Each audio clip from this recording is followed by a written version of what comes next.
एक उत्तर प्रदेश के विधायक है, वो कह रहा है कि ईवीएम का मतलब होता है एवरी वोट फॉर अगेंस्ट मुल्ला।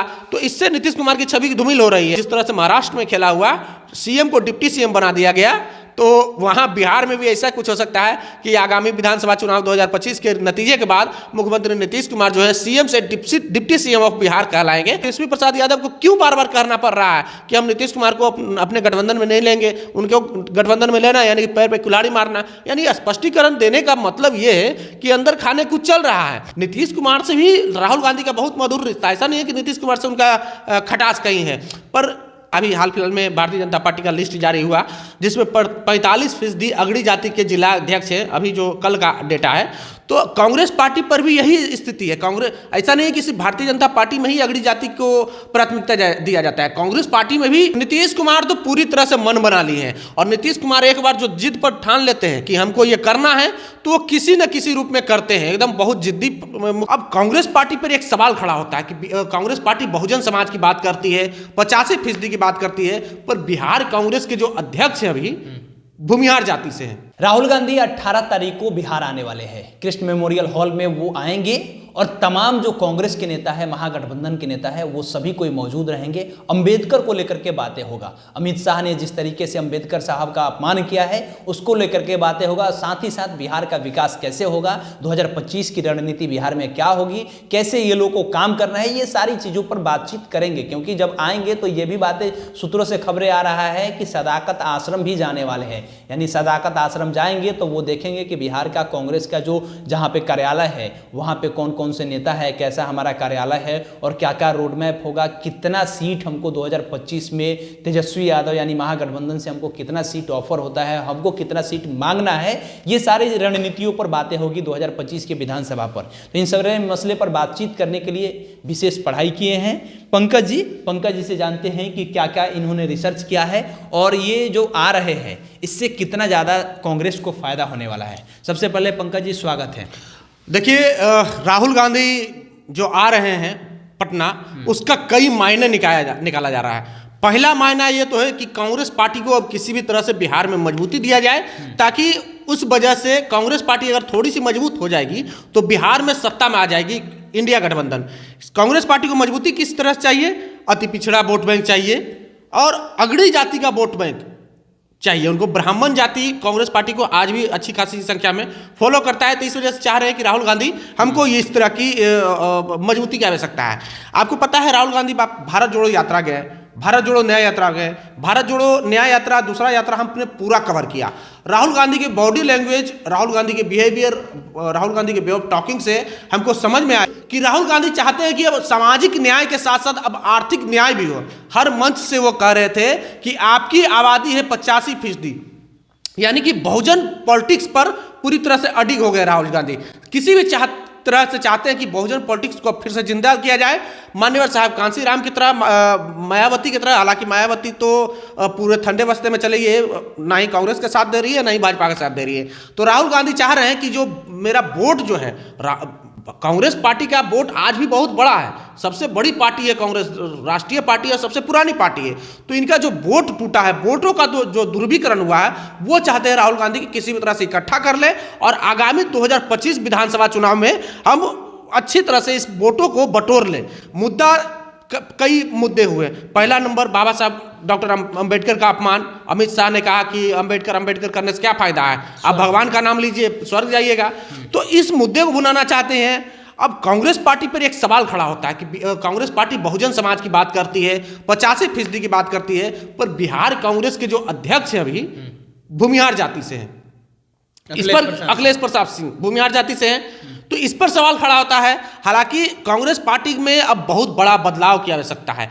राहुल गांधी चाह रहे हैं कि अब हम तुरंत तो कोई भी काम हो नहीं सकता है, एकाएक तो सब कुछ हो नहीं सकता है। तो राहुल गांधी चाहते हैं कि महीन ढंग से, इतना महीन ढंग से हम काम करें कि लोग को बुरा भी ना लगे और मेरा वोट जो टूटा फूटा है, इधर उधर भटका हुआ है, जो भारतीय जनता पार्टी में कुछ चला गया है, कुछ नीतीश कुमार के पास चला गया है, वो मेरा फिर से इकट्ठा हो जाए। तो इस वजह से राहुल गांधी 18 तारीख को आ रहे हैं और ये प्रोग्राम बहुत ही, इस प्रोग्राम करने का मेन उद्देश्य है किसी भी तरह से 2025 का जो रोड मैप है अभी से ही तैयार किया जाए। एक सवाल ये है कि राहुल गांधी आएंगे तो जाहिर सी बात है कि जो प्रदेश अध्यक्ष हैं कांग्रेस के, उनको इस बात का डर होगा कि हो सकता है कि हमारा सीट जो है वो चला जाए, क्योंकि आपने जैसे कहा कि भूमिहार जाति से है और बिहार में लगभग 40 जो लोग 38 जो जिला है, 38 जिला में जो भी कांग्रेस का अध्यक्ष है उसमें मैक्सिमम देखा जा रहा है कि सब स्वर्ण जाति से, लगभग 28 ऐसे हैं जो स्वर्ण जाति से, 30 ऐसे हैं जो स्वर्ण जाति से हैं। तो हमें ये कहना है कि क्या उनके आने के बाद और जब यहाँ से पटना से चले जाएंगे तो इस जो जिला अध्यक्ष का सूची है उसमें बदलाव होगा, आपको ये लग रहा है? देखिए, बिहार कांग्रेस पार्टी में बहुत बदलाव की आवश्यकता है और ये बदलाव बहुत जल्द होगा।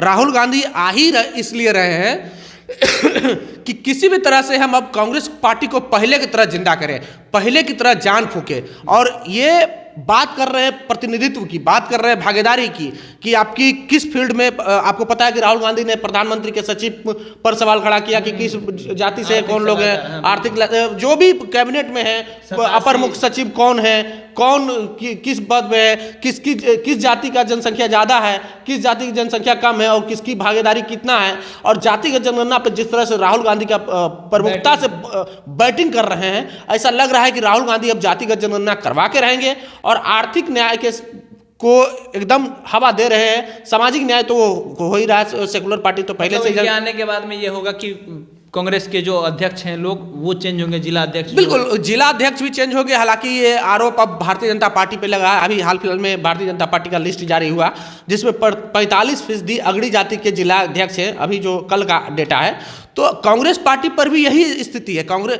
ऐसा नहीं है कि सिर्फ भारतीय जनता पार्टी में ही अगड़ी जाति को प्राथमिकता दिया जाता है, कांग्रेस पार्टी में भी अगड़ी जाति को प्राथमिकता दिया जाता है। 38 जिला है बिहार में और बिहार में 38 जिला अध्यक्ष हैं और 38 जिला अध्यक्ष में लगभग 28 से 30 जिला अध्यक्ष जो है अगड़ी जाति से आते हैं। तो राहुल गांधी और कांग्रेस पार्टी को इन सब पर सोचना होगा। अच्छा, कि क्या हम एक और सवाल ले लेंगे, ये तो हो गया। दूसरा सवाल ये है कि क्या जब राहुल गांधी बिहार आएंगे तो ये भी रहेगा कि उस समय पटना में तेजस्वी भी रहेंगे। बिल्कुल। तो क्या राहुल गांधी पटना जब आएंगे तो तेजस्वी, लालू प्रसाद यादव, बिहार के मुख्यमंत्री नीतीश कुमार, या कह ले कि जो भी केंद्र में मंत्री है बिहार से, या कांग्रेस के बड़े नेता है, या राजद महागठबंधन, हर पार्टियों से हैं बड़े बड़े नेता, इन लोगों से भी मिलने का काम करेंगे? साथ ही साथ ये भी क्या बात करेंगे कि 2025 के विधानसभा में तेजस्वी उनको कितना सीट दे रहे हैं, कांग्रेस को कितना सीट दे रहे हैं, इस पर भी बातें बनेगी? देखिए, ये सीट बंटवारा तो भविष्य के गर्भ में छिपा हुआ है। हालांकि लालू प्रसाद यादव से या तेजस्वी यादव से तो राहुल गांधी अगर पटना आएंगे तो स्वाभाविक मिलेंगे ही मिलेंगे, क्योंकि गठबंधन के घटक दल है और लालू प्रसाद यादव बिहार के सबसे बड़े नेता हैं। जनाधार उनके पास है, उनकी फैन फॉलोइंग अच्छी खासी है, उनको लोग आज भी पसंद करते हैं। उनकी राहुल गांधी भी बहुत रिस्पेक्ट करते हैं। राहुल गांधी और लालू प्रसाद यादव के बीच में बहुत मधुर संबंध है। आपको पता होगा जब इंडिया गठबंधन का बैठक हो रहा था तो राहुल गांधी के शादी पर बात छिड़ दी है लालू प्रसाद यादव, उनको मटन बना के खिलाया है। तो इन सब चीज़ों से ऐसा प्रतीत होता है कि मधुर रिश्ता है। नीतीश कुमार से भी राहुल गांधी का बहुत मधुर रिश्ता है। ऐसा नहीं है कि नीतीश कुमार से उनका खटास कहीं है, पर पर्दे के पीछे कुछ और खेल चल रहा है। पर्दे के पीछे खेल ये चल रहा है कि किसी भी तरह से इस 3 से 4 महीना के अंदर केंद्र सरकार को गिराया जाए। जब तक केंद्र सरकार नहीं गिरेगी, मोदी प्रधानमंत्री जब तक रहेंगे, जब तक जातिगत जनगणना नहीं हो सकता है, आर्थिक न्याय का जो नींव डाला गया है। हो सकता है कि आने वाले समय में नीतीश कुमार और चंद्रबाबू नायडू मिल करके केंद्र की सरकार को गिरा सके। बिल्कुल बिल्कुल। नीतीश कुमार तो पूरी तरह से मन बना लिए हैं और नीतीश कुमार एक बार जो जिद पर ठान लेते हैं कि हमको ये करना है तो वो किसी न किसी रूप में करते हैं। एकदम बहुत जिद्दी मुख्यमंत्री है। और नीतीश कुमार, आपको पता होगा जब दिल्ली गए थे, डॉक्टर मनमोहन सिंह का निधन हुआ था तो उनके परिवार वालों से मिले और कांग्रेस के तमाम वो बड़े नेता से मिले। जो बातचीत चल रहा है कि किसी भी तरह से नरेंद्र मोदी को प्रधानमंत्री की कुर्सी पर से हटाया जाए। आपको पता होगा कि नीतीश कुमार परेशान हो गए। नीतीश कुमार का सेकुलर छवि है और भारतीय जनता पार्टी के तमाम वो विधायक हैं जिनका बड़बोलापन थमने का नाम ले रहा था। एक उत्तर प्रदेश के विधायक है, वो कह रहा है कि ईवीएम का मतलब होता है एवरी वोट फॉर अगेंस्ट मुल्ला। तो इससे नीतीश कुमार की छवि धूमिल हो रही है और एनडीए ना ही उत्तर प्रदेश में सेफ है ना ही बिहार में सेफ है। एनडीए में खटपट चल रहा है, उत्तर प्रदेश में भी खटपट चल रहा है, बिहार में भी खटपट चल रहा है। और बिहार में तो इतना खटपट चल रहा है कि कुछ दिन पहले, 10 दिन पहले ये खबर चला था। खबर क्या चला था कि पुख्ता सबूत था कि नीतीश कुमार के एकदम बेहद करीबी नेता तेजस्वी यादव उनके आवास पे जाते हैं और उनसे बातचीत करते हैं और नीतीश कुमार को पलटने की चर्चा चलते हैं। हालांकि तेजस्वी प्रसाद यादव को क्यों बार बार कहना पड़ रहा है कि हम नीतीश कुमार को अपने गठबंधन में नहीं लेंगे, उनको गठबंधन में लेना यानी कि पैर पे कुल्हाड़ी मारना, यानी स्पष्टीकरण देने का मतलब ये है कि अंदर खाने कुछ चल रहा है। जनता दल यू भी अपने सोशल मीडिया हैंडल पर, चाहे ट्विटर और फेसबुक पे, ये बार बार कह रही है कि एनडीए गठबंधन मजबूत है, एनडीए गठबंधन में कोई दिक्कत नहीं है। तो नीतीश कुमार की पार्टी को स्पष्टीकरण देना पड़ रहा है कि एनडीए गठबंधन मजबूत है, यानी कि अंदर कुछ खिचड़ी पक रहा है। और नीतीश कुमार ने यह ठान लिया है कि अब हमको भारतीय जनता पार्टी 2025 में तो इनके नेतृत्व में चुनाव लड़ेंगे, इनके गठबंधन में चुनाव लड़ेंगे। अगर हम थोड़ा बहुत भी कम सीट आया, 10-5 भी कम सीट आया, तो जिस तरह से महाराष्ट्र में खेला हुआ, सीएम को डिप्टी सीएम बना दिया गया, तो वहाँ बिहार में भी ऐसा कुछ हो सकता है कि आगामी विधानसभा चुनाव 2025 के नतीजे के बाद मुख्यमंत्री नीतीश कुमार जो है सीएम से डिप्टी सीएम ऑफ बिहार कहलाएंगे। तो इस वजह से नीतीश कुमार चाहते हैं कि नहीं, भारतीय जनता पार्टी अभी भी हमारे छोटे भाई के रूप में बिहार में काम करे। हालांकि अमित शाह का बयान आया था कि जब चुनाव के नतीजे आएंगे तो सोचा जाएगा कि एनडीए का चेहरा कौन होगा बिहार में। तो नीतीश कुमार इन सब चीज़ से घबराए हुए, नीतीश कुमार के पार्टी के नेता जो है घबराए हुए हैं, चाह रहे हैं कि किसी भी तरह से नीतीश कुमार सेकुलर छवि के नेता जाने जाते हैं, तो उन सेकुलर छवि के नेता एजेंडों पे ही चुनाव लड़ा जाए। हालांकि भारतीय जनता पार्टी तमाम को कोशिश कर रही है कि किसी भी तरह से हम बिहार में हिंदुत्व के मुद्दों को हवा दे,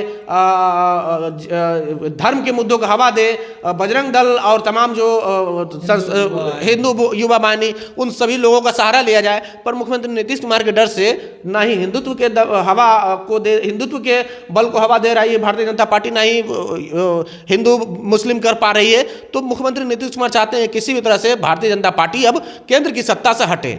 चलिए, तो केंद्र के सत्ता से नीतीश कुमार चाहते हैं कि नरेंद्र मोदी ना रहें।